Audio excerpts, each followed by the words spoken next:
necesito que cada uno se, mm, eh, se presente de manera veloz, que cuál es la mención en la cual ustedes van a terminar, si tienen mención, su licenciatura, para yo entender más o menos el perfil, y tratar de ver cómo muevo las clases, ¿ok?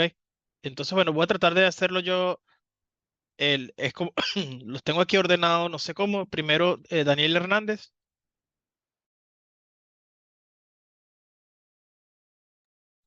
Voy. Buenos días.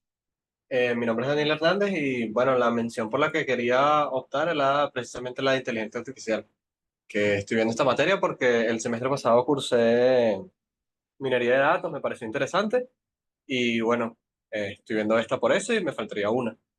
Ok. Wilmer fue estudiante mío hace no sé cuánto. Él da minería y bueno, siempre hemos pensado que debería ser una sola materia. Este es similar a minería, evidentemente él hace otro tipo de enfoque, sobre todo porque él es experto en texto. A mí me gusta usar, o sea, puedo utilizar cosas de texto, pero no me llama tanto la atención, me interesa un poco más visión y modelado normal. Em, en el futuro sí quisiéramos abrir una materia de Data Engineering y em, tratar de que sea esta materia y la de Data Engineering y usamos slot de minería. Ok, Guillermo,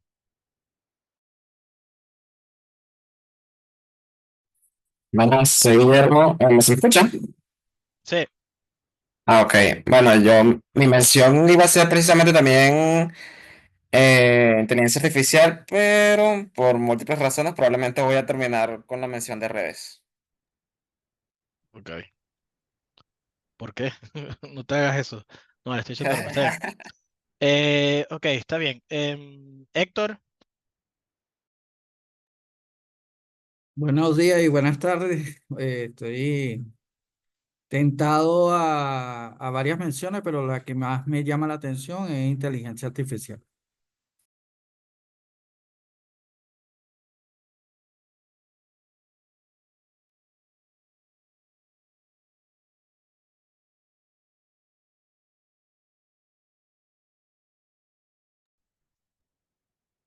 ¿Me escuchan?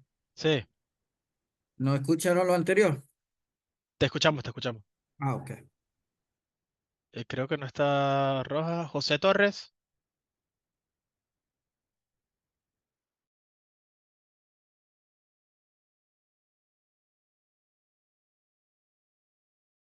Ah, José escribió. Buenos días, la mención por la que estoy optando es computación gráfica.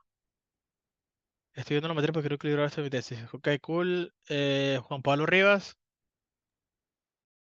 Hola, buenos días.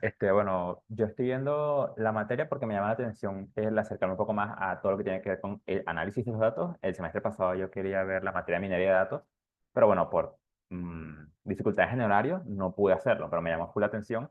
La mención por la que me quiero ir es base de datos y bueno, justamente más allá de pues, poder crear los esquemas de base de datos, quisiera saber un poco más, bueno, cómo los puedes analizar para obtener beneficios de ellos. Sí, no, sí. Normalmente hablo bastante no solo de cuando conseguimos los modelos, sino qué sucede en la parte de almacenamiento, porque es bastante interesante.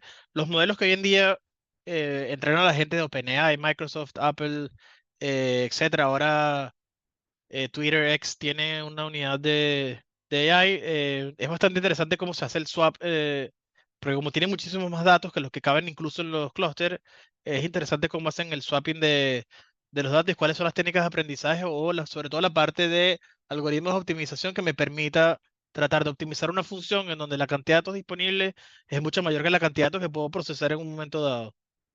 Bueno, entonces como tenemos una persona de base de datos, voy a tratar de algunas veces hablar de esto. Ok, gracias. Creo que es el siguiente Juan Pérez.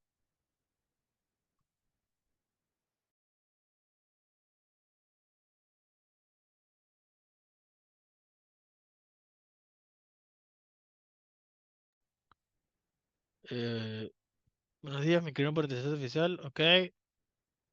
Maxi Barbosa. Buenos días. Bueno, yo estoy un poco indeciso entre base de datos o inteligencia artificial, pero por ahora me decanto más por inteligencia artificial. Cool. Em, Evelyn. Hola, buenos días, ¿se me escucha? Sí. Sí, se escucha, sí se escucha. Buenos días. Ok, gracias, aquí tengo un poquito de falla donde estoy. Bueno, mi nombre es Pebelín Hernández y bueno, estaba ahí con dudas con qué menciones me quisiera ir, pero me está llamando bastante la atención la parte de inteligencia artificial. Y bueno, la primera materia que estaría relacionada con esta mención sería esta la que estoy viendo. También me llama la de minería de datos, pero este semestre por lo que vi no la abrieron. Estoy buscando manera también de ver esa materia. Ok, el último es Rafael.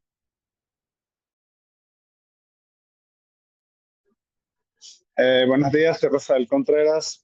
Bueno, siempre me ha interesado la mención de inteligencia artificial y actualmente me interesa más su aplicación en el campo de la seguridad informática. Bien, yo trabajé en una empresa en Boston de seguridad y creo que es de las áreas en el futuro en donde no van a ser reemplazadas por... porque, bueno, siempre voy a ser bastante crítico de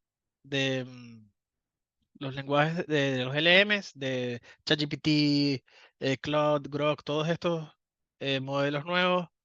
Pero creo que en ciberseguridad, sobre todo por la parte, voy a hablar bastante de no solamente cuando utilizamos los datos, quizás en América, el continente, no se piensa tanto sobre privacidad de datos, cuándo puedo usar los datos o no. Acá en Europa es bastante complicado el tema porque hay una ley que se llama GDPR, no sé si la conocen, que aplica en la Unión Europea y es complicado muchas veces em, cómo utilizar los datos, cómo almacenarlos, qué información tengo de una persona. Es posible da una fila de datos, tratar de reconstruir cuál es la persona y decir quién es, con nombre, apellido, etcétera. Em, hay muchas aplicaciones de esto en el área, bastante complicadas. El tema de cripto es súper interesante, pero bueno, vamos a ver si algún día puedo agregar algo de esto en las clases, ¿ok? Creo que ya, ¿no? Profesor, falté yo porque dijo que me estaba Sí, presentando, pero sí, disculpa, sí. estoy acá.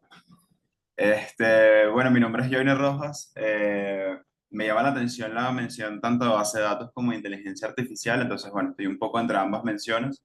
Vi minería de datos el semestre pasado, me gustó muchísimo la materia y fue muy interesante como lo que comentó Juan Pablo, más allá de trabajar con los datos desde el punto de vista de almacenarlos o recuperarlos, es qué se puede hacer a partir de ellos.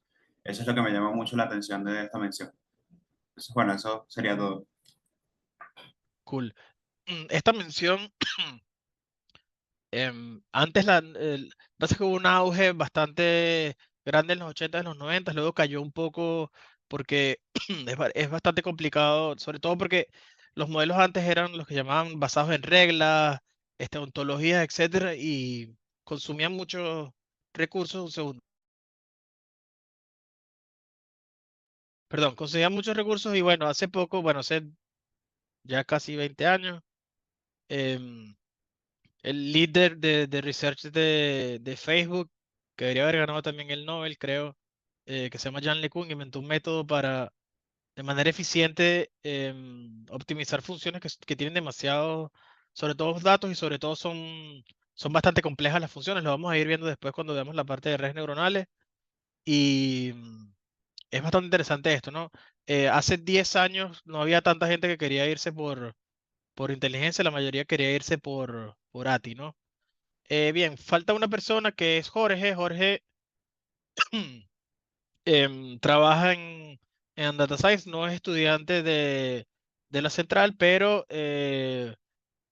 yo trabajé un tiempo en Leones del Caracas y junto lo conocí un día por las redes y bueno, somos bastante aficionados del béisbol y como trabaja en el área va a entrar y algunas veces incluso luego que está empezando a trabajar, creo, en una empresa nueva, quizás luego avanzado el semestre podemos ver algún día una charla de lo que hace, ¿ok? Cool, vamos a tratar de empezar, pero antes de empezar, quiero que vean un video. Normalmente siempre empiezo la materia preguntando qué creen ustedes que es inteligencia, porque al final El área se llama inteligencia artificial y esto es, en teoría estamos en una materia que se llama aprendizaje automático, pero esta vez lo voy a hacer al revés y les voy a colocar un video de uno de los creadores de uno de los frameworks más famosos de Machine Learning que se llama François Cholet. El framework se llama Keras, ¿ok? Keras, esto es simplemente como, es un wrapper que colocas encima de PyTorch, encima de TensorFlow para que el desarrollo de Deep Learning sea un poquito más entendible, que uno cuando lea el código se entienda un poco mejor, ¿ok? Vamos a ver un video de 8 minutos de él hablando de lo que es inteligencia, ¿ok? Antes de, em, antes de mostrar el video, que acabo de acordarme, Rafael habló algo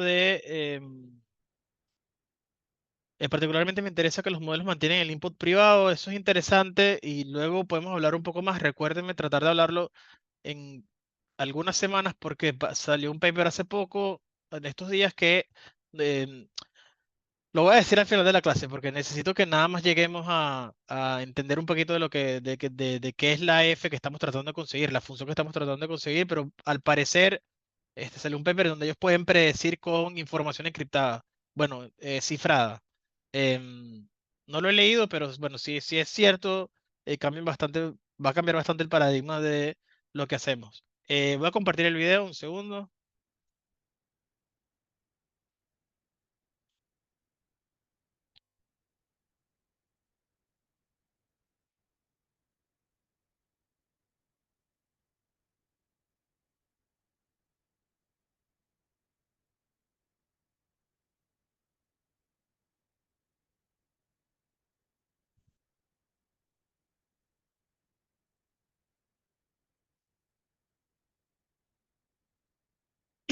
Ok.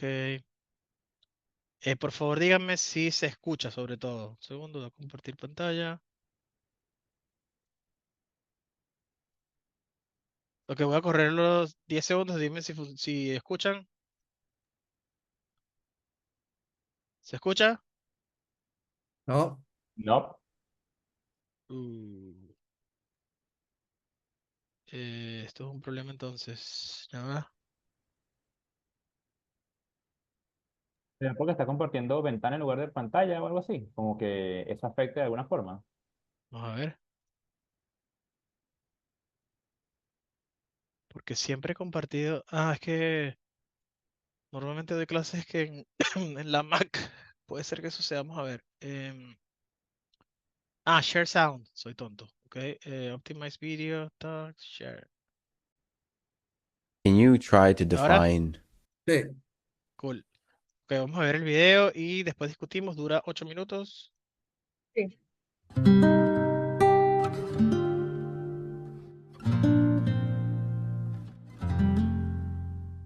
Can you try to define intelligence? Like, what does it mean to be more or less intelligent? Is it completely coupled to a particular problem, or is there something a little bit more universal? Yeah, I do believe all intelligence is specialized intelligence. Even human intelligence has some degree of generality. Well, all intelligence systems have some degree of generality, but they're always specialized in one category of problems.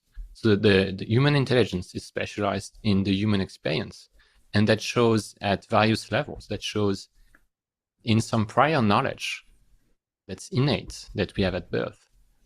Knowledge about things like agents, goal-driven behavior, visual priors about what makes an object, priors about time, and so on.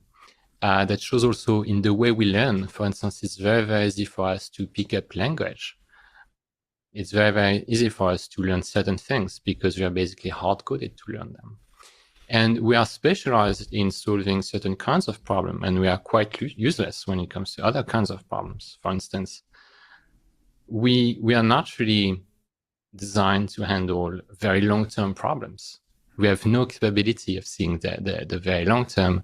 We don't have very much working memory, So, how do you think about long-term? Do you think long-term planning? Are we talking about scale of years, millennia? What do you mean by long-term? We're not very good. Well, human intelligence is specialized in the human experience, and human experience is very short. Like one lifetime is short. Even within one lifetime, we have a very hard time envisioning, things on a scale of years. Like it's very difficult to project yourself at a scale of 5 years, at a scale of 10 years, and so on. Right. We can solve only fairly narrowly scoped problems. So when it comes to solving bigger problems, larger scale problems, we are not actually doing it on an individual level. So it's not actually our brain doing it. We have this thing called civilization, right? Which is itself a sort of problem-solving system, a sort of artificial intelligence system, right? Right. And it's not running on one brain, it's running on a network of brains. In fact, it's running on much more than a network of brains. It's running on a lot of infrastructure like books and computers and the internet and human institutions and so on. And that is capable of handling problems on a much greater scale than any individual human. If you look at computer science, for instance, that's an institution that solves problems, and it is superhuman, right? It operates on a greater scale. It can solve much bigger problem than an individual human could. And science itself, science as a system, as an institution, is a kind of artificially intelligent problem-solving algorithm that is superhuman.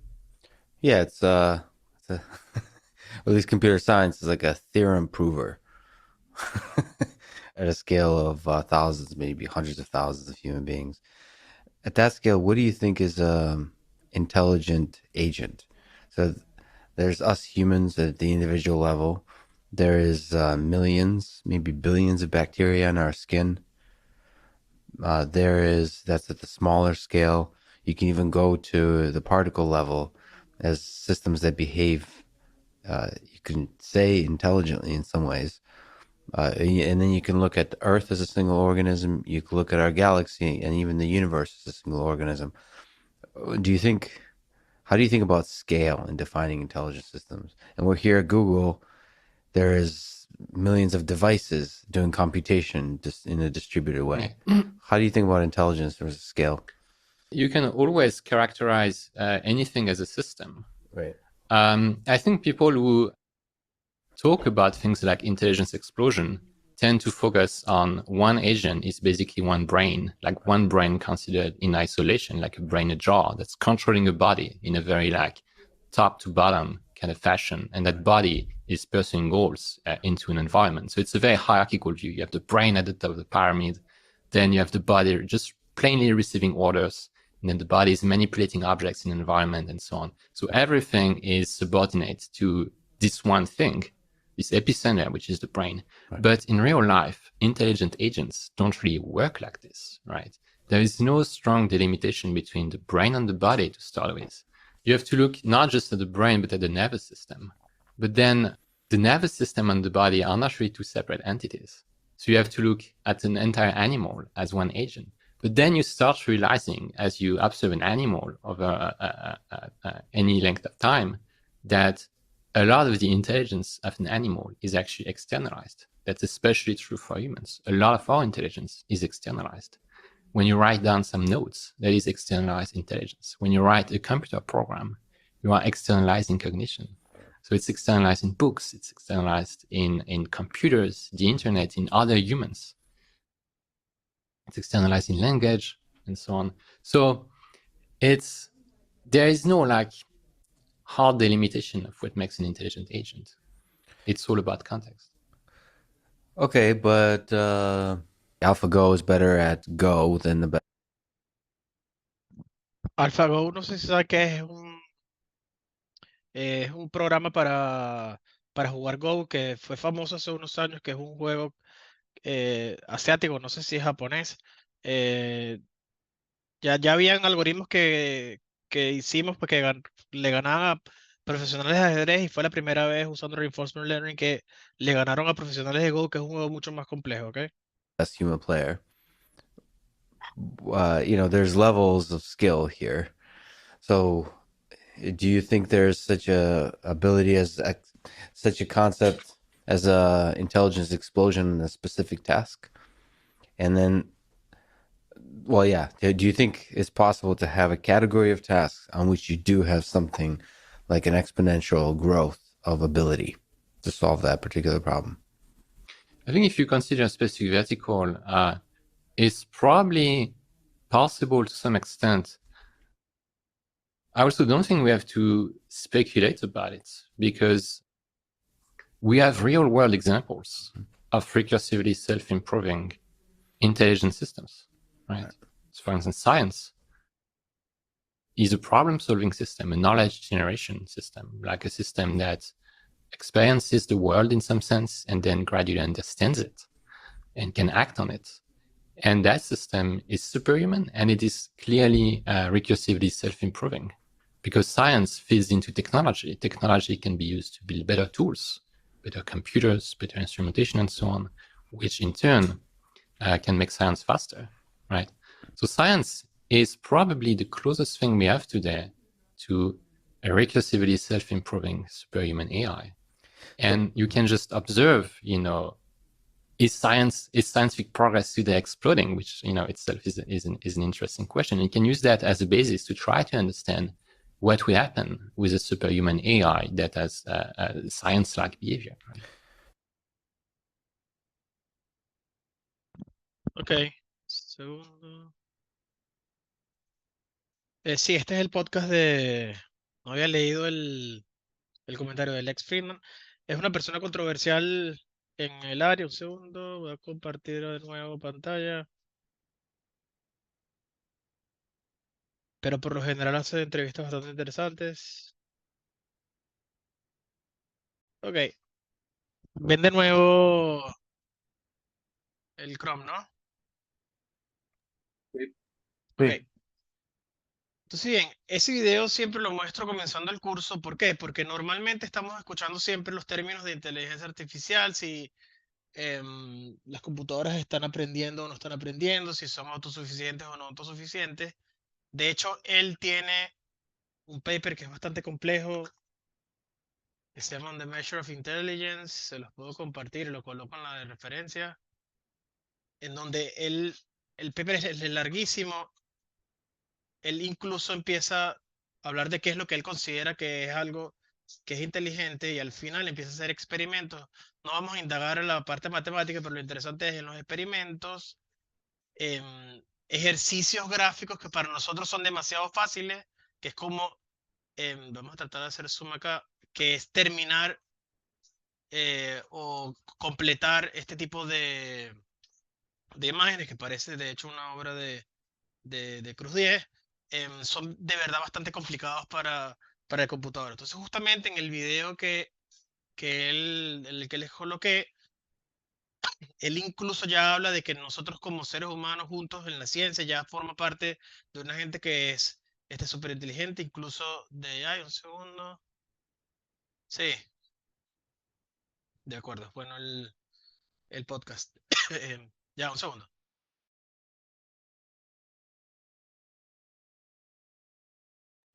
Ok, disculpen. Eh, em, perdí la idea. Nada, lo que me interesa es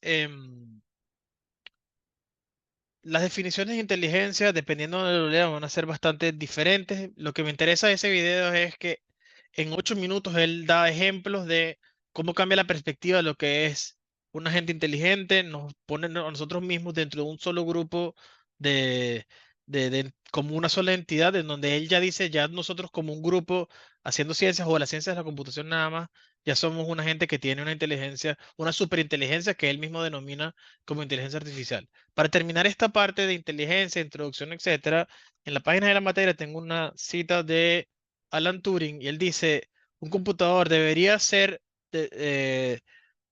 galardonado, darle el término de inteligente si puede tratar de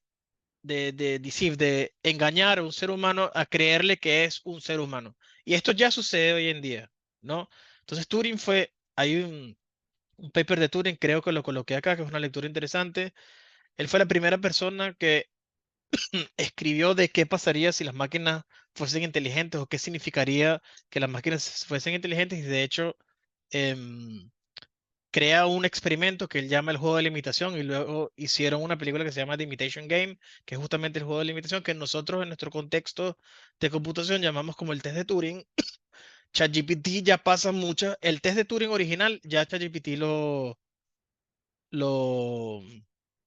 por así decirlo, lo rompe, ¿no? Evidentemente uno puede hacerle tweaks a la definición y tiene limitaciones en donde uno se puede dar cuenta que ChatGPT en realidad no es una persona, ¿no? Pero usado en manos, si por ejemplo, si ustedes están especializados en base de datos y saben muchísimo de Postgres, saben muchísimo de MySQL, saben de Oracle y empiezan a hablar mucho con ChatGPT, en algún momento calzan o agarran una idea de errónea y te das cuenta que en verdad el output que da en manos de una persona no profesional es peligroso porque no eres capaz de discernir si lo que te está diciendo es correcto o no. Sin embargo, si yo me pongo a hablar con ChatGPT de biología, yo no voy a saber si lo que me está diciendo es correcto o no porque yo no soy experto en el tema y suena como si fuese experto. Entonces, claro, en la definición de Turing de que es tratar de engañar a las personas, yo creo que ya lo logran, ¿no? Entonces, bien, el objetivo del curso es sencillísimo, es tratar de que cuando ustedes lean esto ahora, que posiblemente no lo entiendan, al final del curso lo que más me interesa es que ustedes logren entender lo que está escrito acá. Y vamos a regresar a esta definición cuando termine el curso. Esto es uno de los libros más famosos de aprendizaje automático que es bastante viejo. Esto fue incluso antes del boom de Machine Learning, en donde él dice básicamente, se dice que un programa aprende de la experiencia E respecto a una clase de tareas T y una medida de rendimiento R si su rendimiento en las tareas de T medidas respecto a R mejora con la experiencia E. Entonces es medio confuso lo que está diciendo. Justamente la idea del curso, y les aseguro que va a ser así, es que luego cuando veamos esto de nuevo, cuando terminemos el curso, vamos a entender exactamente lo que quiso decir. Básicamente, él está diciendo que un programa aprende, entre comillas, hay experiencias, hay una clase de tareas para yo poder medir, dada la experiencia, el programa está haciendo algunas tareas, necesito medir el rendimiento de la tarea, vamos a entender cuál es la analogía de rendimiento, cuál es la analogía de tareas y de las experiencias, y luego vamos a entender que al final nuestro objetivo es tratar de construir modelos que generalicen bien ante experiencias que no han visto antes. Entonces tengo un conjunto de datos, intento conseguir un modelo en base a ese conjunto de datos y luego, dado una entrada que es nueva, si mi modelo funciona bien ante esas entradas nuevas de datos, decimos que aprendimos, ¿no? Justamente nosotros como seres humanos somos bastante buenos en, dada la experiencia que hemos tenido en la vida cotidiana, cómo reaccionamos, perdón, ante situaciones que son, entre comillas, nuevas y cómo logramos resolver el problema, ¿ok? Entonces, bien, la manera más básica que podemos ejemplificar lo que estoy diciendo es, imagínense que tengo un conjunto de datos, en el eje X coloco los números del 1 al 10 y en el eje Y le coloco valores aleatorios, ¿ok? La pregunta sería, bueno, normalmente escribo encima del notebook, ¿ok? Necesitan ver el video para entender lo que estoy escribiendo encima, porque evidentemente no lo guardo en el notebook, ¿ok? Entonces, la idea básica es, dado un X nuevo, tengo los números del 1 al 10, imagínense que quisiera predecir en 7.4, ¿ok? La idea básica es, bueno, viendo estos datos, ¿cuál sería una buena predicción de 7.4, ¿no? Entonces, bueno, evidentemente, coloqué la línea azul. Imagínense que la línea azul fuese una medida de tendencia de lo que está ocurriendo. Mi predicción simplemente sería ver en dónde se interconecta, dado el 7.4, cuál es la altura o cuál es el valor de la línea azul del 7.4. Entonces parece ser que está por aquí y este sería mi valor de predicción. ¿Ok? ¿Cómo yo compararía el rendimiento de este modelo azul respecto a lo que ya yo sé? Por ejemplo, el 4 tiene esta medida acá, que es la medida real, pero la predicción está acá. Entonces, evidentemente, en mi modelo, que es la línea azul, cuando yo estoy tratando de predecir un dato nuevo, si es el 4, la predicción sería este valor que está acá, vamos a llamarlo Y4 predicción, y evidentemente si yo hago Y4 predicción menos, vamos a llamarlo Y4, que es la altura de este punto que está acá, este valor me da mayor que 0. Eso quiere decir que me equivoqué, que hubo un error. ¿Ok? Evidentemente entonces, mi modelo no es infalible, pero es bastante simple, es simplemente una recta. Si yo quisiera almacenar este modelo, nada más necesito la pendiente del modelo y el punto de corte. Y simplemente diría, ok, ¿cuál es mi modelo? Dado una entrada nueva, el modelo simplemente sería la pendiente multiplicado por el X más el punto de corte. En este caso, pareciera incluso que pasa por 0. No sé si es cierto, pero... Ah, no, para ver. El punto 0,0... No, no pasa por 0. De hecho, B es esta altura que está acá. Y ese es simplemente el punto de corte. Entonces, si yo quisiera almacenar este modelo, dado los 10 puntos que tengo disponibles, fíjense que nada más necesito dos enteros, bueno, dos reales. Es decir, nada más necesitaría, evidentemente va a depender de cómo almacenan o la base de datos, pero pudiese ser que necesite nada más 128 bits. No sé cuánto em, el tamaño de los flotantes en la máquina donde estemos, pero bueno, imaginemos que tiene cada uno 64 bits, necesitaría nada más almacenar este valor y este valor, ¿ok? Luego de que tengo mi modelo, la siguiente pregunta es, bueno, ok, luego ¿cómo uso el modelo? Entonces aquí ya es la parte de procesamiento. Si fuese muy complicado el modelo, necesitaría, por ejemplo, tarjetas gráficas que me permitan resolver o resolver no, sino calcular, por ejemplo, suma de cosas o multiplicación de cosas. En este punto, evidentemente, son nada más dos números. Tengo que multiplicar un número por otro y sumarle otro, por lo cual no necesito ni siquiera el GPU, sino que necesito nada más el CPU, ¿no?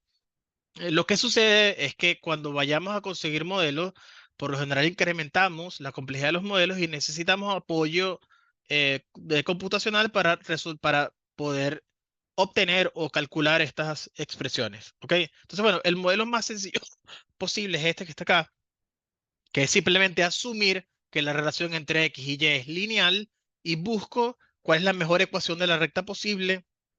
Evidentemente, en el caso unidimensional, aquí nada más tengo una variable y trato de predecir otra variable y asumo que, bueno, la relación es lineal. Esa, ese, esa asunción que estoy haciendo y el cómo resolver esto en la literatura se llama regresión lineal. Entonces, si yo, ya que tengo que cambiar la codificación de esto porque está en italiano. Ok, regresión lineal. Básicamente lo que quiere decir es, bueno, si existe una relación entre lo que estoy buscando y lo que tengo, ok, si esa relación yo la llamo F, si yo quiero conseguir un modelo que se llame regresión lineal, lo que estoy diciendo es que esa relación en realidad es lineal respecto a la X. Es decir, que va a ser un numerito multiplicado por la X y le sumo otra cosa. Sin embargo, ojo, voy a borrar todo. Sin embargo, yo pudiese decir, bueno, mi relación no es lineal, ¿ok? No es lineal.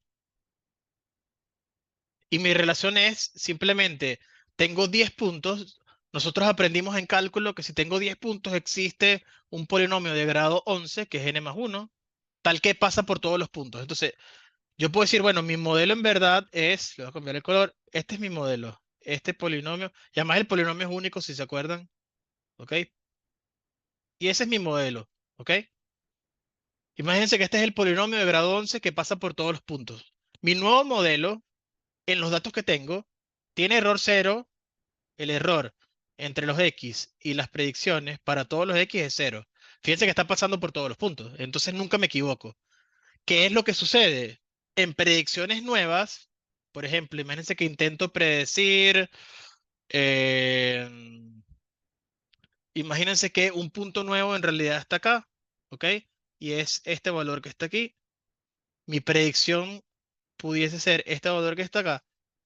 Lo cierto es que si mi modelo, que estoy diciendo ahora que es simplemente un polinomio de grado 11, pasa por todos los puntos, pareciera que en algunos casos el error que va a arrojar es mucho más grande que en el caso de regresión lineal. Entonces, bueno, cuando escogemos el modelo o cuando tratamos de buscar cómo explicar los datos que tenemos, siempre hay, antes de hacer cualquier cálculo, una decisión nuestra en donde decimos, yo creo que dado mis datos, la relación entre las X, que es lo que tengo, y la Y, que es lo que quiero predecir, tienen una relación lineal.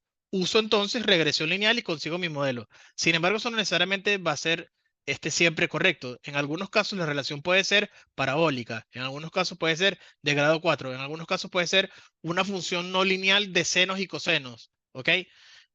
Independientemente de cuál es la decisión, y me da completamente igual ahora hablar de cuáles son los tipos de modelos que podemos conseguir, lo interesante es luego cómo medir si las decisiones que estoy tomando tienen sentido o no. Entonces, mi idea es no solo que aprendamos a saber cómo se consiguen los modelos, cómo se evalúan, cómo se almacenan, qué son las X y qué son las Y, sino cómo medir si un modelo que tengo que yo llamo A y un modelo que tengo que llamo B, cómo los puedo comparar. ¿Cómo puedo decir, bueno, este modelo funciona mejor que este modelo? ¿Ok? Entonces, bien, luego de esta mini introducción, no necesariamente siempre vamos a calcular números. En algunos casos, por ejemplo, esto es un screenshot de mi correo. Básicamente me enviaron a mi correo personal de Gmail. ¿Ok? Me enviaron este correo. La primera, si ustedes ven este correo, ¿cuál es la primera impresión que tienen de este correo? Cualquiera que pueda hablar. Nos quieren hackear. Hackear o posiblemente robar información, ¿ok? Entonces, bien, evidentemente está en italiano, pero imaginemos, si yo quisiera, evidentemente quiero tratar de entender si el correo es spam o no es spam, ¿ok? Em, bueno, ya que hay una persona interesada en seguridad, en realidad no es solo entender si es spam o no, sino cuál sería en realidad la falla o qué quieren de nosotros. Puede ser que sea phishing, puede ser que necesiten de nosotros que coloquemos usuario y correo de tal manera que puedan entrar a nuestra cuenta y quitarnos algo. Puede ser que nos pidan, que sucede muchísimo, que te digan, mira, el pago de tu servicio falló, por favor ingresa tus datos de nuevo para yo poder ejecutar el pago, metes tu tarjeta de crédito, pones las fechas de expiración y el código de seguridad y te quitan una cantidad absurda de dinero, etcétera, etcétera. Entonces, bueno, si yo les diera a ustedes este screenshot sin saber nada de seguridad, ¿ok? ¿Qué tipo de cosas verían ustedes que son extrañas, de tal manera que yo pueda tratar de predecir que el correo es extraño? ¿Qué ven ustedes que suene raro, que les parezca, o qué verían ustedes del correo que les parezca extraño? Yo creería de unas primeras que esa dirección de correo está como rara, JF290, o sea, es como, pero uno Perfecto. empieza a Entonces, desconfiar. lo primero que podemos ver es esto que está aquí, ¿ok? Entonces, fíjense, en primer lugar, el usuario es bastante extraño. Esto puede ser que sea, esto es una condición necesaria, más no suficiente de que el correo es extraño, porque hoy en día muchos de em, las empresas grandes generan correos efímeros de tal manera de poder enviar bastantes correos y no colapsar el servidor SMTP, etcétera. Entonces, bueno, me parecería que es extraño, pero no digo que aquí hay algo raro. Lo que sí, lo siguiente que yo puedo pensar que es medio extraño, fíjense cómo el dominio me dice googlemail.com.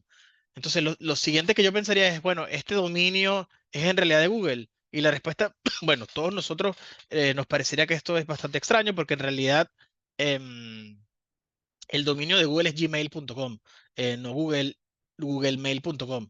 Lo siguiente, lo siguiente que es raro es que fíjense que en realidad el remitente que aparece en el nombre del correo, un segundo, déjame borrar para que no se solape todo. El remitente, fíjense que dice Instagram postmaster@call.tlr.com, que en realidad está enviando el correo vía un correo de un servidor que está en Rusia. ¿Ok? Entonces, bueno, nada más con esta información del correo, Google es capaz de decirnos, mira, incluso el servidor en el que se está siendo enviado el correo no tiene un certificado digital y ellos mismos te colocan acá una ayuda que te dice, mira, es posible que este correo sea spam. Sin embargo, fíjense que ellos no saben que es spam porque si no, ni siquiera te llegaría a la bandeja de entrada. El hecho que colocan aquí report not spam, lo que está tratando de hacer ellos es, bueno, estoy tratando de utilizar un humano que me incremente la cantidad de datos que yo conozco de antemano que son spam.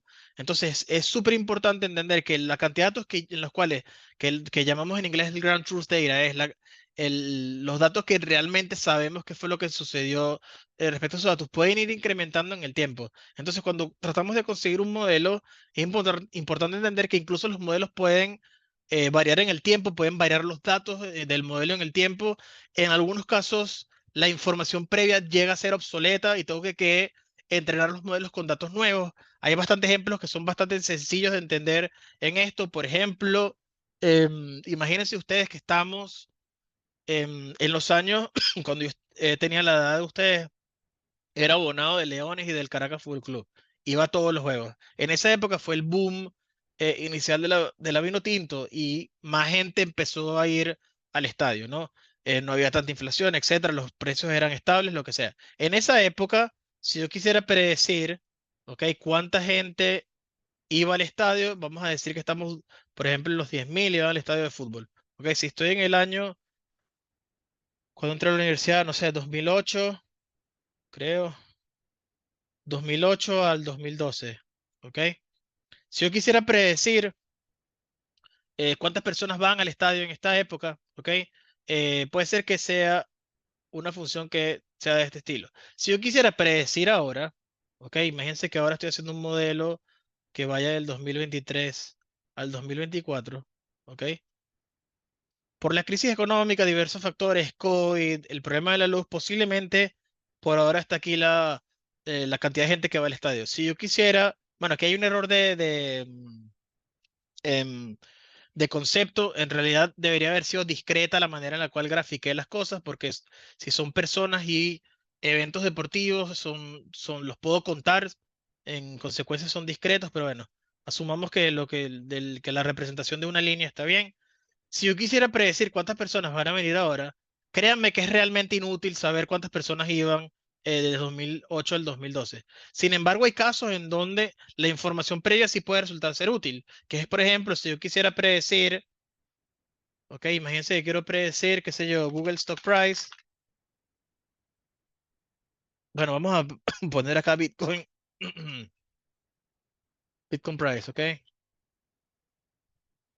Uno, uno puede ir moviendo la ventana de datos, evidentemente dependiendo em, bueno, cuántos valores queremos. Podemos incluso colocar el máximo, ¿no? En esta época que hubo uno de los picos más importantes de Bitcoin fue porque cuando empezó el COVID, los gobiernos inyectaron mucho líquido en la economía de tal manera que las personas que estaban en la casa estuviesen tranquilas y no se generaran problemas y no salieran. Mucha gente invirtió su dinero en Bitcoin cuando se levantaron las sanciones o es que se empezaron a abrir las, las casas, la gente empezó a vender, obviamente, el Bitcoin, ahora está subiendo ahora porque que sé yo cuál será la razón. Hay también muchos casos en donde fluctúa el precio dependiendo del halving, el reward que te da cuando minas el Bitcoin, etcétera, etcétera, ¿no? Hoy en día está como me parece que está en un máximo, estamos alrededor de un máximo histórico, ¿ok? Entonces, bien, evidentemente en el caso de indicadores económicos, tiene sentido tratar de utilizar todos los datos para tratar de predecir cuál es el precio o cuál va a ser la banda de precio que que va a cambiar en el tiempo, ¿no? Sobre todo además porque tenemos datos diarios, en el caso de deportivo, tenemos datos que se yo, cada 2 semanas cuando va la gente de manera local, ¿ok? Entonces, bien, regresando al problema de spam, admitir, mi idea entonces sería conseguir una función, ¿ok? Que dado mi email, me diga si el correo es spam o no. Entonces, claro, en el caso anterior, que era tratar de predecir un número, era bastante sencillo entender cómo representábamos la entrada de mi función para tratar de predecir la salida. En este caso, vamos a ver algunas ideas de cómo se me ocurrió que uno pudiese representar el email. Entonces, fíjense, La primera idea puede ser la siguiente. Defino X, un conjunto, como el conjunto de secuencias que representa los documentos de texto. ¿Ok? Es decir, es simplemente el conjunto de los strings que puedan existir. ¿Ok? ¿Dónde? Entonces aquí coloco X representa una secuencia de caracteres arbitrarias, N es el número de secuencias disponibles. Entonces fíjense, esta definición es bastante vaga, simplemente estoy diciendo todos los posibles strings que existan y los coloco como secuencias dentro de un conjunto que llamo X, ¿ok? Discusión, aquí quiero que hablemos todos, voy a tratar de hacer zoom acá para que se vea un poco mejor. Ya va, que esto me está destruyendo. ¿Qué es esto negro que no puedo quitar? Segundo. Cancel. Dios. Bueno.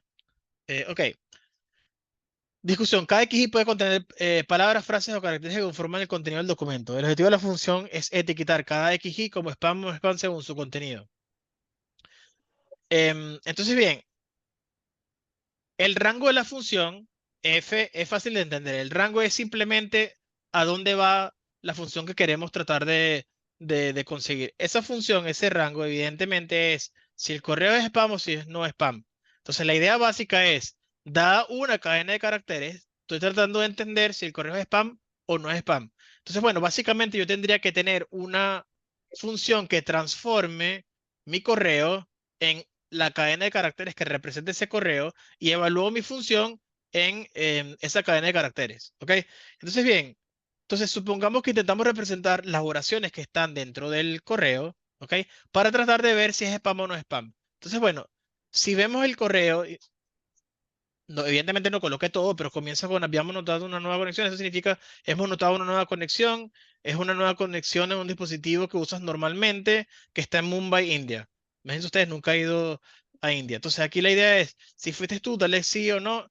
En este caso, estos correos, independientemente de lo que cliques, va a tratar de ir a un lugar para que te quiten información. Entonces, bueno, asumamos que colocamos como representación de mi correo la primera oración. Entonces, la primera oración es posible que sea cierto que lo identificamos como spam, pero en verdad también puede haberlo representado como hemos notado una nueva, como también puede haberlo representado como hemos, ¿no?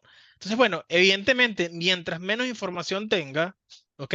Es bastante posible que correos que no son spam contengan esta expresión, ¿ok? En consecuencia, esta manera de representar, denme un segundo.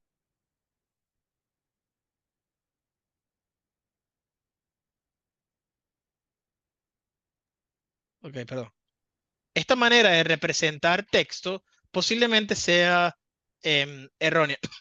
Aquí escribimos una nueva.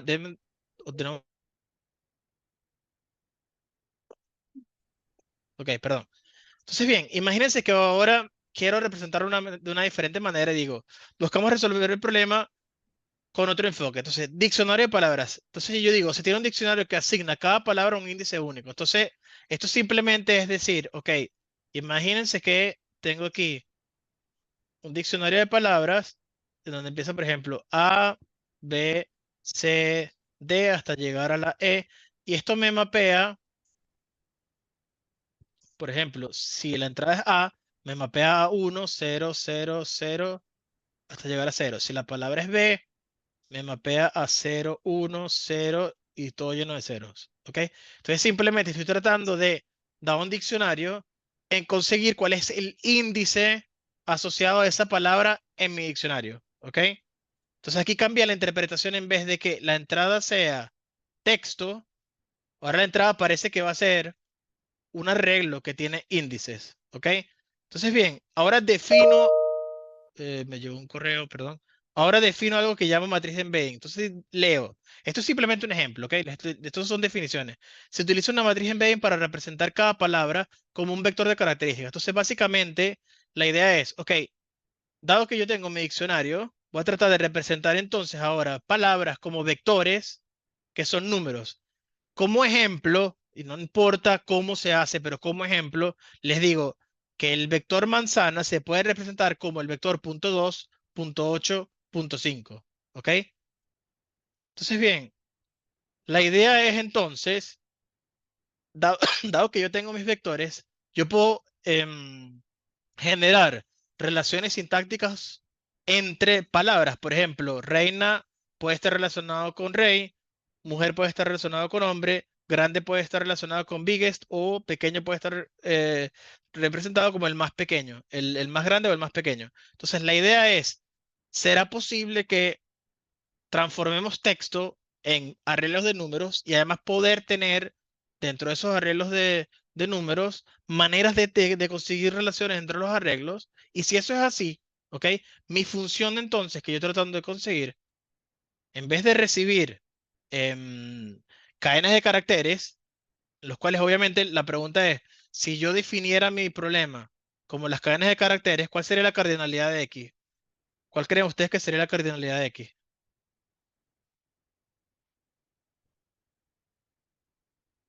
Imaginemos que el diccionario tiene, qué sé yo, 25.000 palabras. Defino X como el conjunto de todas las posibles secuencias de caracteres que puedo crear de mi diccionario. ¿Cuál creen ustedes que sería la cardinalidad de X?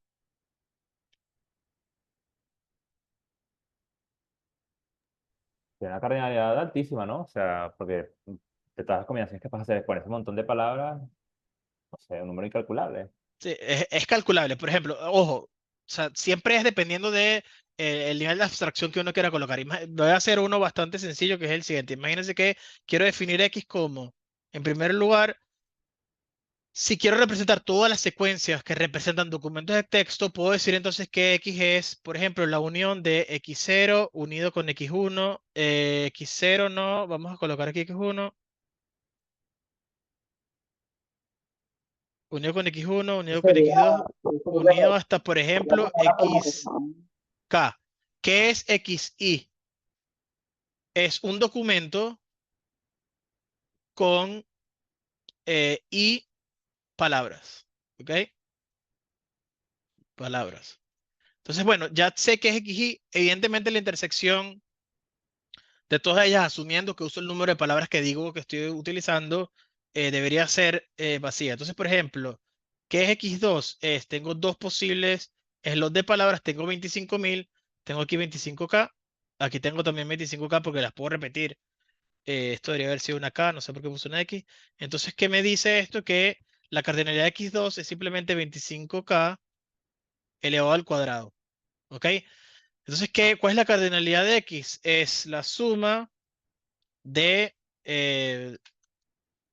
25 elevado a la I para todo I. ¿Ok? 25K a la I para todo I. ¿Entienden esto, no? Si yo tuviese tres posibles opciones de palabras, tengo tres slots, tengo 25.000 posibilidades por cada uno de los slots.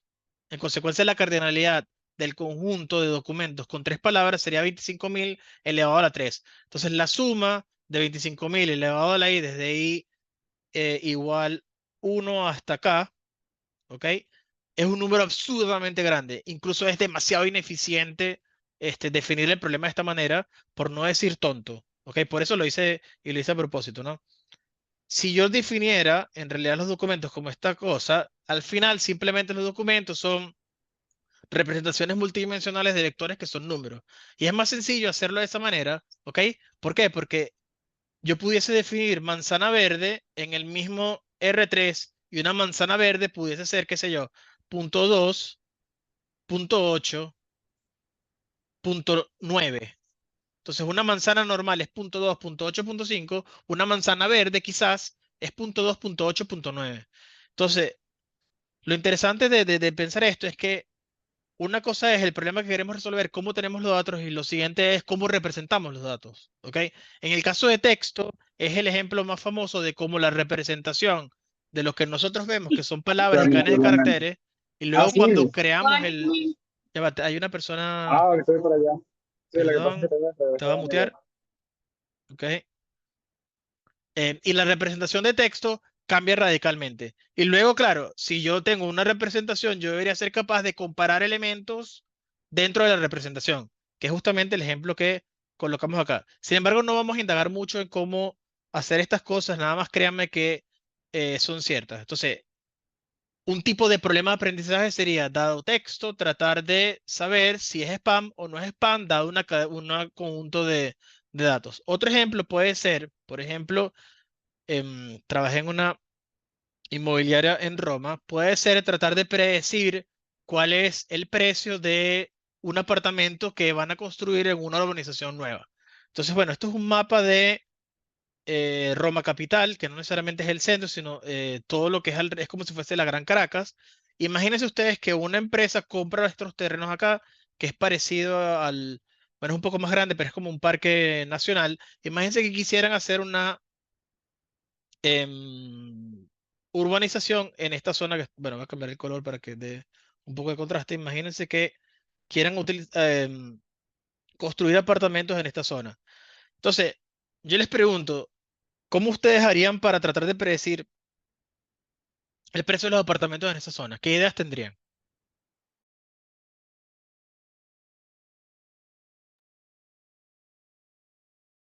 Ver los precios de los apartamentos que están cerca de esa zona, sería el primero. ¿Ok? ¿Y qué harías con esos precios? Eh, Pablo, yo los un, relacionaría con otras características, por ejemplo, la cantidad de años de construcción que tienen esas otras viviendas, o la cantidad de habitaciones, o si son apartamentos o casas.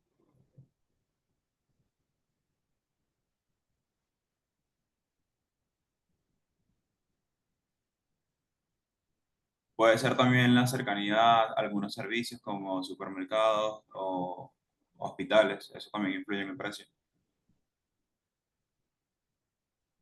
Ok, aquí escribí lo que me estaban diciendo que es bastante bueno. Fíjense que las ideas son geniales, o sea, son bastante buenas. Una cosa es, no sé quiénes hablaron, luego voy a voy a tratar de ir aprendiendo un segundo. Ya. Ok, espero que cuando suena el intercomunicador se vuelve loca mi chihuahua. Ok. em, Bien, una cosa es, ya que perdí la anotación. Ok.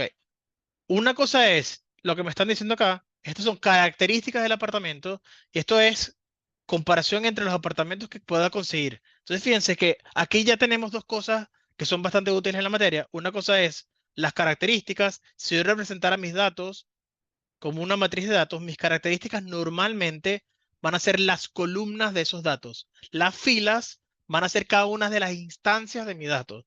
Entonces, si yo definiera los apartamentos, las columnas pudiesen ser el año en el que fue hecho el apartamento, cuántas habitaciones tiene, si es un apartamento o una casa, qué tan cercano están los servicios, cuáles son los servicios. Puede ser metro, puede ser hospitales, pueden ser casas. De hecho, si ven acá en la página web, lo que te muestra em, la, la página justamente es el target, este es nuestro y diferentes características que ellos consideran que son las más importantes, que es Locali, que es el número de habitaciones, superficie, que es bueno, es lo mismo la superficie, número de baños y en qué piso está.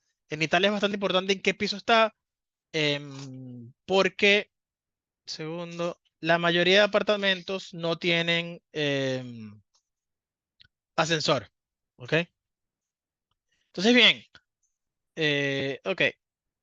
Luego, esto de comparar con apartamentos cercanos es de hecho un tipo de algoritmo de aprendizaje supervisado que se llama K-vecinos.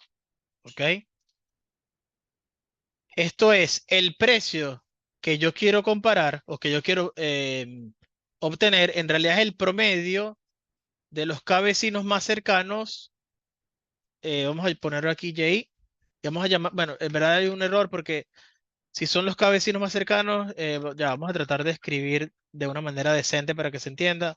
Si yo quiero predecir mi precio en un apartamento nuevo y quiero comparar con quién está cerca de mí, necesito calcular con el promedio, ¿ok? De los K apartamentos, digamos que son 10 apartamentos, y tengo que sumar, y aquí coloco para todo apartamento dentro de la vecindad de Y. La vecindad es los apartamentos que estén cerca. Esa es una manera buena de escribirlo. Aquí puedo colocar A y podemos aquí Y de A. Este es el precio, perdón. Este es el precio del apartamento consigo quiénes son los que están más cerca. Evidentemente, entonces, si yo les doy esta fórmula, evidentemente la decisión ahora, o lo más complicado es, cuál es la vecindad, cuáles son esos apartamentos. Tengo que compararlos de alguna manera. ¿Cómo los puedo comparar? Bueno, puedo utilizar las características que me dieron y consigo una métrica que los compare. ¿Cómo? Lo vamos a ver después y lo vamos a aprender después.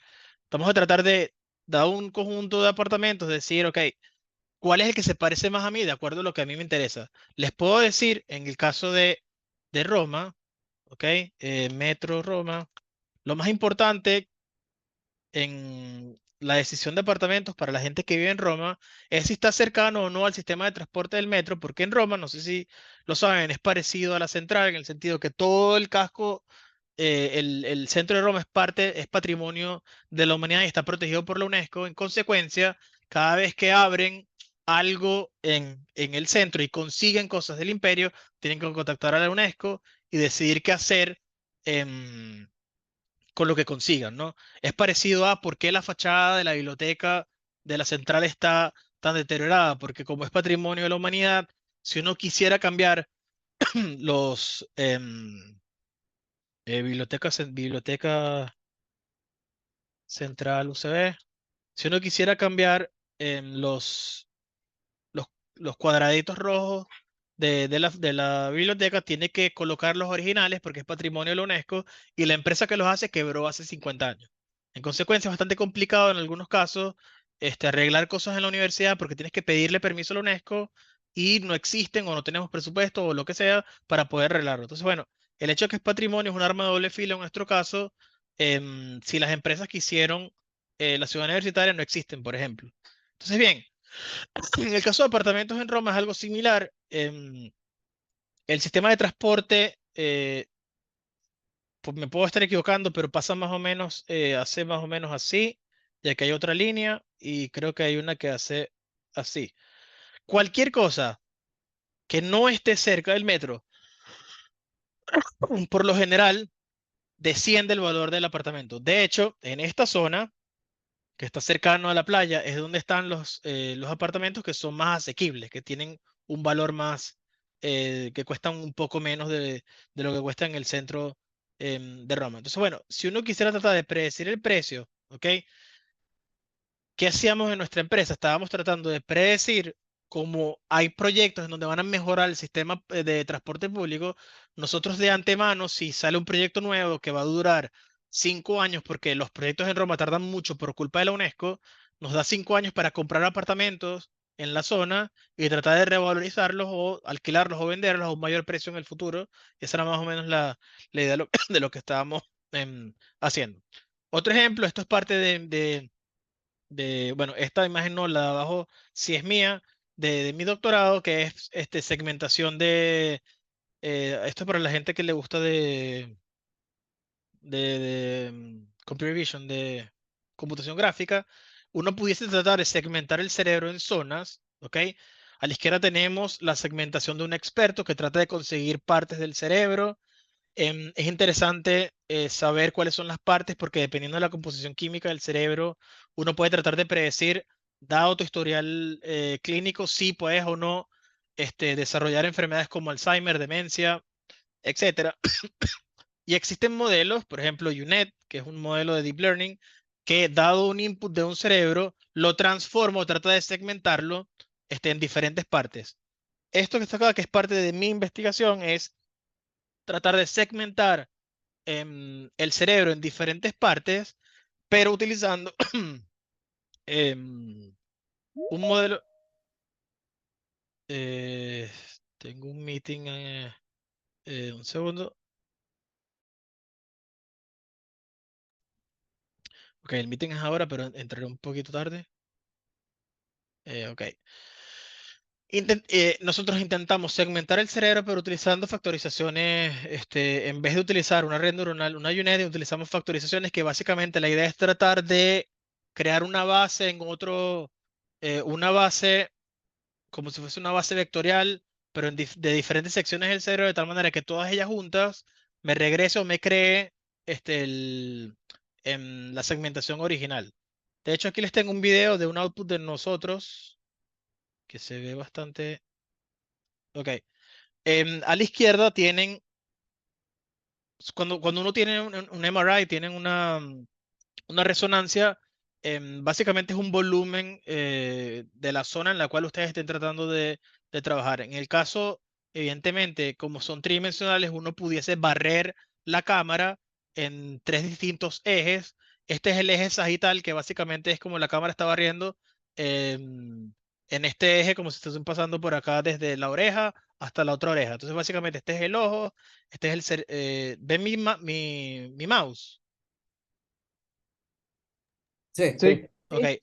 estos son los ojos básicamente y este es el cerebelo y este es todo el cerebro. Ok, hay diferentes partes del cerebro. La imagen más a la izquierda es el volumen original que pesa alrededor de 60. Cogí color negro, que es de hecho el peor posible, que pesan 60 megas. Esto que está acá es la representación justamente que les estoy diciendo estoy tratando de recrear el volumen utilizando una base que está en otro sistema de coordenadas, por así decirlo, para tratar de recrear el volumen. Y aquí utilizo, creo que 100, utilizo 100 subimágenes de estas para tratar de representar el volumen original. Y aquí uso 40. Lo que quiere decir es que en el video cuando lo corramos se entiende, porque aparece la leyenda. Ok, aquí está. eh, que se ve aquí abajo. En el del medio estamos usando 58% de los datos. La derecha estamos usando el 23% de los datos, solamente usando 40, el rango 40 de la aproximación. Eso quiere decir que de los 60 megabytes, en realidad nada más necesitamos 23% para representar el cerebro de manera casi exacta. El error es como creo que es 1.2%. Evidentemente hay error porque para poder representar para poder representar el volumen sin error, evidentemente necesito todos los datos, pero la cantidad de datos que necesito no es lineal respecto a la medición de error. Entonces aquí nada más uso el 23% de los datos y fíjense cómo la aproximación, perdón, es bastante buena del cerebro original. La idea luego es justamente en evidentemente, dependiendo de la sección que utilicemos, hay diferentes órganos que se están viendo del cerebro. Fíjense cómo, por ejemplo, acá, que es bastante importante, la resolución de esta zona ya se degrada un poco y es normal, se degrada bastante y aquí tiene un poquito de menos degradación. Lo interesante es entender, bueno, cuántas columnas de la base vectorial necesito en realidad para tener un alto rendimiento y no utilizar todos los datos. Y esto va a hacer que sea más rápido el algoritmo de entrenamiento sin necesidad de perder tanta información. ¿Ok? Entonces, bueno, aquí es simplemente hacer segmentación. Hay otro tipo de modelos. El sábado pasado fue la semifinal del Mundial de League of Legends en París. Em, este es esto es DRX, este no es la semifinal, estos creo que fueron los cuartos de final, no me acuerdo muy bien, pero no importa. En, en League of Legends, dependiendo del estado del juego, uno puede tener modelos que calculen la probabilidad de que el equipo azul, que está a la izquierda del mapa, gane respecto a la probabilidad del equipo de la derecha. Sí. De hecho, estuve el sábado, pero no voy a poder ir a la final porque no conseguí entradas. Pero bueno. Em, Lo interesante de estos modelos es que a medida que avanza el tiempo, son mucho más explosivos dependiendo de los eventos que sucedan para poder terminar el juego. Y esto está pensado cuando uno hace el diseño de los videojuegos, que la probabilidad de que un equipo gane desde el minuto 0 al 20 se mantenga estable y luego a partir del minuto 20 los juegos por lo general exageran un poco, por ejemplo, la entrada de oro de los champions, los objetivos cada vez que los vas tumbando incrementan mucho más la probabilidad de tal manera que el tiempo esperado de partida incremente o decremente. Todo está pensado desde el punto de vista de incrementar es un poco macabro, pero esto ha pensado para maximizar la cantidad de tiempo que las personas van a utilizar el videojuego. La gente que juega, perdón, que juega MOBAs, por lo general está dispuesta a invertir entre 25 y 35 minutos de tiempo para poder, de juego. En consecuencia, uno tiene que tratar de tunear o de hacer el juego de tal manera que dure de 25 a 35 minutos y ellos tratan de tomar las decisiones usando estos modelos que tratan de calcular la probabilidad de que gane un equipo dependiendo de el estado del juego. Luego, luego aquí tenemos otro ejemplo que sucedió la semana pasada del primer juego de la Serie Mundial. Los Yankees en el noveno estaban ganando por una. Y bueno, les metieron un jonrón y se ve bastante cómo sucede algo similar, que los eventos de los innings que van del sexto al noveno por lo general incrementan o decrementan bastante la probabilidad de que un equipo gane, porque en el caso del béisbol el número de outs es finito. En este caso, en el béisbol, el tiempo no es importante, sino que lo que es importante es que el número de outs es finito. ¿Ok? Para terminar la clase, me puse a hablar más de lo normal, como siempre. Hay veces que los datos que tenemos disponibles nos... voy a tratar de hacer zoom para que se vea un poco mejor. Hay veces que la cantidad de datos que están disponibles nos ayudan o nos dan la capacidad de resolver diferentes tipos de objetivos. Entonces, por ejemplo, dada esta imagen, yo pudiese decir, bueno, quiero solamente la región donde aparezcan los animales, cuántas aves hay en la imagen, describe la imagen. Entonces, a pesar de que el input es el mismo, evidentemente el Y, lo que yo quiero predecir, cambia muchísimo dependiendo del task o de la tarea que quiero hacer. En el primero, quiero solamente la región donde aparezcan animales, es comúnmente conocido como eliminar el background de la imagen. La segunda, cuántas aves hay en la imagen, es básicamente una función que, dado este input, me trate de predecir cuántas imágenes hay. Y en el tercero, la salida no necesariamente ni siquiera es un número ni una imagen, es texto. Quiero que me describas la imagen. Dado esta imagen, ¿qué es lo que hay ahí? Entonces, bueno, aquí les puse un ejemplo de algunas de las cosas que del output de los modelos. En el primer caso es simplemente eliminar, como estoy diciendo, eliminar el background. Aquí ya, ojo, muchas veces no necesitamos Machine Learning para hacer este tipo de cosas.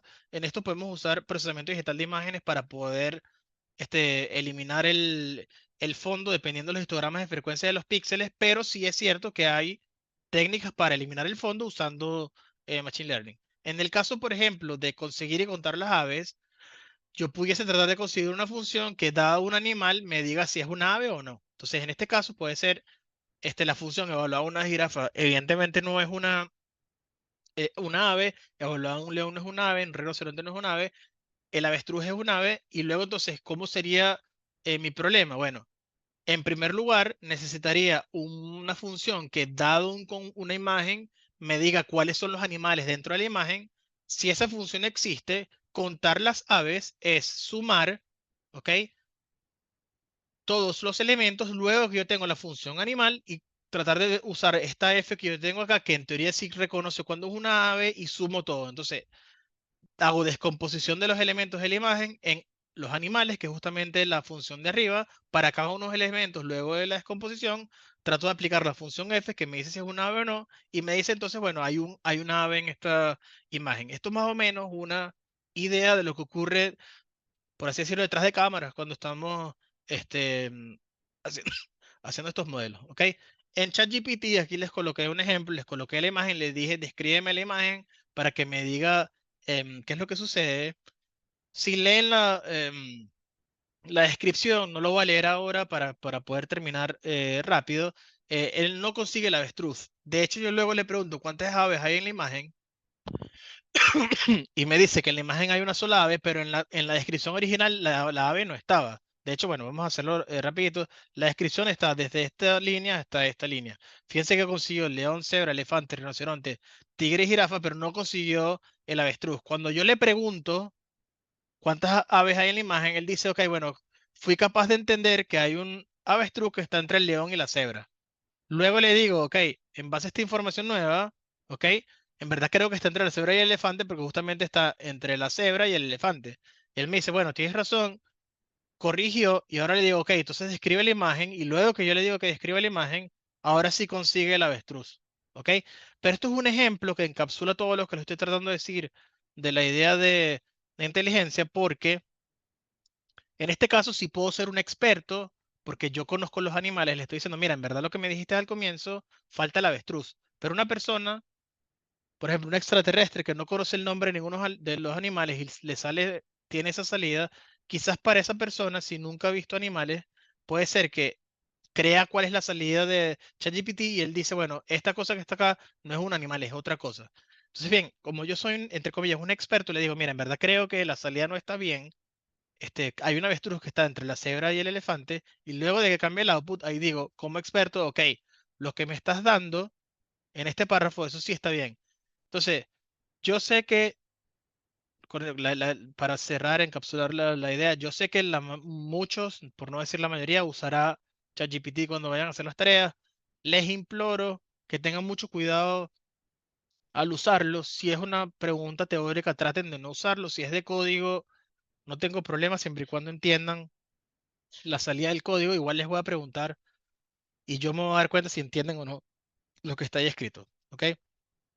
Cuando usen estos tools, tomen en cuenta si el usuario es experto, es súper útil y mejora tu pipeline de trabajo y quizás trabajas más rápido. Si no eres experto en lo que estás usando, no lo usen para aprender. Úsenlo para técnicas que ustedes ya conocen para poder discernir si la salida tiene sentido o no. ¿Ok? Para terminar la clase, ¿ok? ¿Cuál va a ser nuestro objetivo principal por ahora? Leo, el caso simple es asumir que buscamos predecir un valor en base a un conocimiento del pasado. Tengo mi conjunto de datos que yo llamo X, ¿ok? Que yo digo que es mi conocimiento del pasado, y nuestro objetivo es conseguir una función que, dado un elemento de ese posible conjunto de datos, me dé cuál sea la salida, ¿ok? Dependiendo de qué tipo de salida es, si la salida es un número, si la salida es una clase, si la salida es una imagen, cambia el nombre del tipo de aprendizaje. Pero la idea sigue siendo siempre la misma. Dado un conjunto de datos, quiero conseguir una función. ¿Ok? Hay diferentes maneras de representar funciones, si se acuerdan, en Mate 1. Una de las maneras, que es una de las que más me gustan, es esta, que es definir la función, conjunto de entrada, conjunto de salida. ¿Ok? Esto es equivalente a decir que y, siendo y un elemento de y mayúscula, es lo mismo que f evaluado en x, siendo x minúscula un elemento de la x. Esto está basado en elementos del conjunto. Esta definición está basada en los conjuntos per se. ¿Ok? Los uso siempre interchangeable. Puedo usar uno o puedo usar otra definición. Al final son simplemente definiciones de qué es una función. ¿Ok? Finalmente, entonces, X son los datos de entrada, Y son nuestro objetivo y F es la función que quiero conseguir. En algunos casos, por eso es que escribí por ahora, en algunos casos, ¿ok? No estoy tratando de conseguir, no estoy tratando de predecir un valor, sino simplemente quiero conseguir una función. Uy, no sé qué quise hacer acá, cuya entrada sea X y quiero ver cuáles son los patrones de esa función. Normalmente, cuando este es el caso en donde no tengo una variable que estoy buscando, decimos que el tipo de aprendizaje es no supervisado. Cuando yo sé lo que quiero buscar, el aprendizaje es supervisado porque puedo supervisar, puedo entender si la salida del modelo tiene sentido o no. Cuando no lo tengo, el aprendizaje es no supervisado. ¿Ok? Entonces, bueno, esto es una pequeña introducción. No sé si tienen alguna pregunta. En la clase que viene vamos a dar el pequeño repaso de álgebra lineal, de lo que necesito que sepan para cuando les dé modelos, sepamos de qué estamos hablando. Luego de álgebra lineal empezamos con el modelo más sencillo posible de aprendizaje supervisado. Lo tenemos en nuestro book, que sería regresión lineal. Recuerden, les subí todos los books del semestre pasado, los voy a ir cambiando poco a poco. Entren a ver las cosas, pero no crean que no va a cambiar el contenido. Dime, Juan Pablo.